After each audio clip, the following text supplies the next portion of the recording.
Radhe Radhe everyone. आज मैं फिर से लेकर आई हूँ बहुत ही ब्यूटीफुल सा अपनी रियल क्लाइंट का इंगेजमेंट मेकअप ट्यूटोरियल। तो इस मेकअप ट्यूटोरियल में आप लोग देखेंगे कि समर्स में आप अपने मेकअप को स्वेट प्रूफ कैसे बना सकते हैं। तो सबसे पहले मैंने इनके फेस को ठंडे पानी से एक बार वॉश करा लिया था और फिर मैंने अपने हैंड्स को क्लीन करके इनको लेंस वेयर कराएं। और ये लेंस पहली बार लगा रही थी। ज़्यादातर क्या होता है कि लड़कियां नहीं लगाती हैं, फर्स्ट टाइम ही वो इंगेजमेंट में या अपनी शादी में ही वेयर करती हैं। तो अब यहाँ पर मैं इनकी स्किन को, इनके ओपन पोर्स को क्लोज करने के लिए टोनर का इस्तेमाल किया।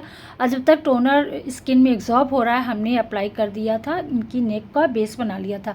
अब मैं यहाँ पर यूज़ कर रही हूँ फ्लिका का मॉइस्चराइज़र। गाइस, मॉइस्चराइज़र मैं इसलिए अप्लाई कर रही हूँ क्योंकि समर्स हैं। समर्स में हम ज़्यादातर जितने प्रोडक्ट फेस में मेकअप के लिए यूज़ करते हैं वो मैट होते हैं। इस वजह से हम थोड़ा सा हाइड्रेटिंग वाला ही मॉइस्चराइज़र अप्लाई करेंगे। लेकिन बहुत ज़्यादा अगर ऑयली स्किन है तो आप स्किप भी कर सकते हैं, कोई आप वाटर बेस्ड क्रीम भी यूज़ कर सकते हैं। अब यहाँ पर मैंने कर रही हूँ आइज़ मेकअप। आइज़ मेकअप के लिए मैंने स्विस ब्यूटी की पैलेट एंड फोrever 52 की पैलेट से शेड लिया था। जो स्विस ब्यूटी की पैलेट थी उससे मैंने लिया था लाइट पिंक सा, एकदम पर्पलिश सा शेड लिया था और आउटर कॉर्नर को थोड़ा सा डार्क किया। आइज मेकअप बिल्कुल सटल रखा था हमेशा की तरह। और इनकी जो लोअर लेस थी उस पर मैंने काजल अप्लाई किया, लाइनर की तरह ड्रॉ कर दिया। और यहाँ पर जो मैं काजल यूज़ कर रही हूँ वो है forever 52 का। गाइस, काफ़ी अच्छा है, अफोर्डेबल है। तो अगर आप बिगिनर हैं तो इसको आप ले सकते हैं। अब मैं यहाँ पर अप्लाई कर रही हूँ जो हमारी लेसेस के पास भी हम काजल को ज़रूर फिल करेंगे। इससे ना जब आप लेसेस वेयर कराते हो आप अपनी क्लाइंट को या खुद भी वेयर करते हो तो जो लेसेस के बीच में कभी कभी ना गैप सा दिखता है, हमें वाइट वाइट सी लाइन दिखती है। तो अगर इस तरह से आप फिल कर देते हो तो लुक भी बहुत अच्छा आता है और आपकी लाइंस भी नहीं दिखती। अब हम एक बार फेस को थोड़ा सा क्लीन कर लेंगे वेट वाइप से, सॉरी जो हमारा ड्राई टिश्यू होता है उससे। मैंने इसलिए क्लीन किया क्योंकि मैंने फ्लिका का मॉइस्चराइज़र लगाया था। अब हम यहाँ पर इनके फेस पर अप्लाई कर रहे हैं ग्रिप प्राइमर। ग्रिप प्राइमर से क्या होता है, आपका मेकअप थोड़ा सा ग्लोई भी बनाता है और आपके मेकअप को होल्ड करके भी रखता है, यानी कि प्रोडक्ट के आपको थोड़ा सा चिपका के रखता है। बाकी गाइस, गर्मियाँ बहुत ज़्यादा हैं, आप मतलब प्रोडक्ट तो अच्छे यूज़ करोगे ही, लेकिन एक बार अपने क्लाइंट को भी समझा के रखो कि अगर स्वेट आएगा तो मेकअप निकलता है। गाइस, ये चीज़ आप लोगों को एक्सेप्ट करनी होगी और अपने क्लाइंट को भी समझाना होगा। बस ये कि मेकअप ख़राब नहीं होगा अगर आप हवा में रहेंगे, भले एसी ना हो आपके पास, कोई भी छोटा सा आप फ़ैन ले लीजिए, आप उसको अपने पास में रखिए, आपका मेकअप बिल्कुल कहीं भी फिर नहीं ख़राब होने वाला है। अब यहाँ पर मैं कंसीलर जो यूज़ कर रही थी वो था हमारा क्रायोलन डर्मा का कंसीलर। गाइस, समर्स के लिए बहुत ही अच्छा कंसीलर है। तो आप समर्स में ना जब भी अपने क्लाइंट का मेकअप करेंगे तो आप लेंगे कंसीलर, यानी कि फोrever, सॉरी मैं पता नहीं क्या बोल रही हूँ, सॉरी, लेंगे हम क्रायोलन डर्मा यूज़ करेंगे कंसीलर के लिए और उसको मैंने ब्लेंड कर दिया। अब न्यूट्रलाइजिंग के लिए भी मैंने क्रायोलन डर्मा के लिए ही प्रोडक्ट यूज़ करे थे। अब इनके फेस पर मैंने क्रायोलन डर्मा का D4 शेड नंबर पूरे फेस पर बहुत ही कम क्वांटिटी के साथ में उनके पूरे फेस पे अप्लाई कर दिया था। कवरेज भी मुझे अच्छी खासी मिल गई, फिनिशिंग आप लोग देख सकते हो क्रायोलन डर्मा से कितनी अच्छी इनके फेस पर शाइन भी आ गई।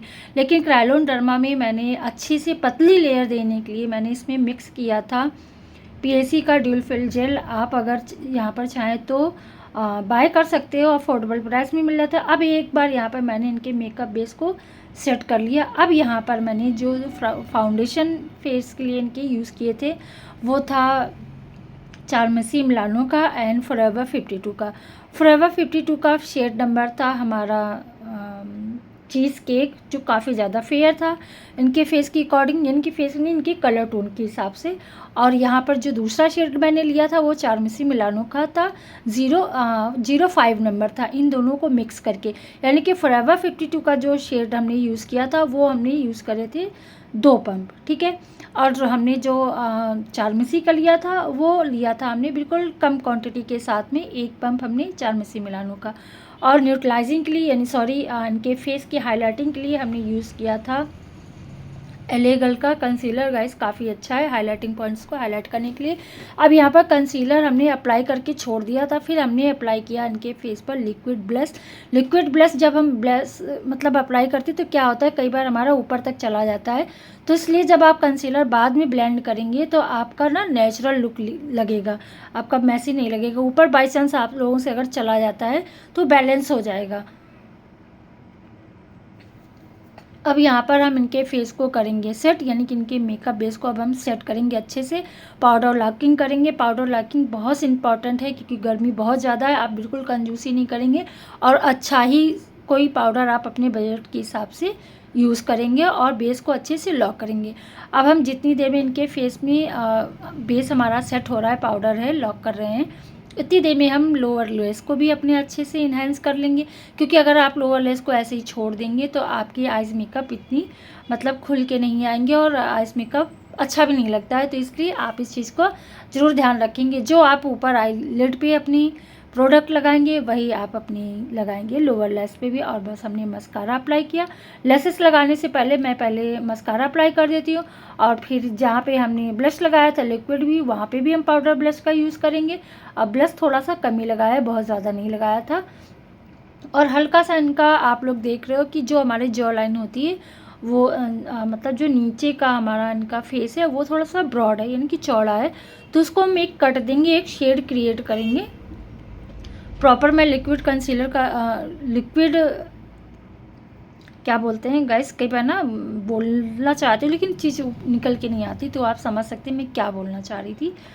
लिक्विड उसका नहीं सॉरी लिक्विड कंटोरिंग का यूज़ नहीं किया है, पता नहीं क्या हो गया, कभी कभी तो बोलना ही मेरा गड़बड़ हो जाता है, पर सॉरी उसके लिए। अब यहाँ पर हम आईब्रो को भी डिफ़ाइन करेंगे। आप आईब्रो पे भी बहुत अच्छे से ध्यान देंगे, क्योंकि आईब्रोज़ हो गई, आइज़ हो गई, जब ये अच्छे से हमारे प्रॉपर शेप होता है, अच्छा अच्छा आप ब्लेंडिंग करते हैं, आइज़ मेकअप अच्छा करते हैं, यानी कि मेकअप में आपके सभी चीज़ बहुत इंपॉर्टेंट है, चाहे वो आपका लिप शेड हो या आइज़ हो या बेस हो। जब प्रॉपर हर चीज़ अच्छे से होती है तभी आपका बेस खिल के आता है। और यहाँ पे मैंने इनके फेस पे अप्लाई किया था हाइलाइटर। हाइलाइटर आप चाहो तो मेकअप को फिक्स करने के बाद भी अप्लाई कर सकते हो और पहले भी, तो मैंने शायद पहले ही कर लिया था, वो कैप्चर नहीं हो पाया है। और आउटलाइनिंग के लिए मैंने जो लिप पेंसिल का यूज़ किया था वो थी ब्राउन पेंसिल मार्स ब्रांड की। और सिस ब्यूटी का मैंने पहले लिक्विड लिप शेड लिया था, उसको अप्लाई कर दिया। और गाइस इनका लिप शेड बहुत ही प्यारा लग रहा था, लिप कॉम्बो इनका। और बस ये था इनका फाइनल रिजल्ट। और आप लोगों को मेकअप कैसा लगा बताइएगा ज़रूर, और प्लीज़ कभी कभी हार्ट भी दे दिया करिए। और प्रोडक्ट से रिलेटेड कुछ भी डाउट हो, कुछ भी पूछना हो आपको, तो आप कमेंट के ज़रिए पूछ सकते हैं। और मैंने कुछ इस तरह से इनकी पिक्स ली और ये था इनका फाइनल लुक। नेक्स्ट आप किस टॉपिक पर वीडियो देखना चाहते हैं वो भी कमेंट करके बता सकते हैं। तो मिलती हूँ आपसे नेक्स्ट वीडियो में। Thank you for watching. Radhe Radhe everyone.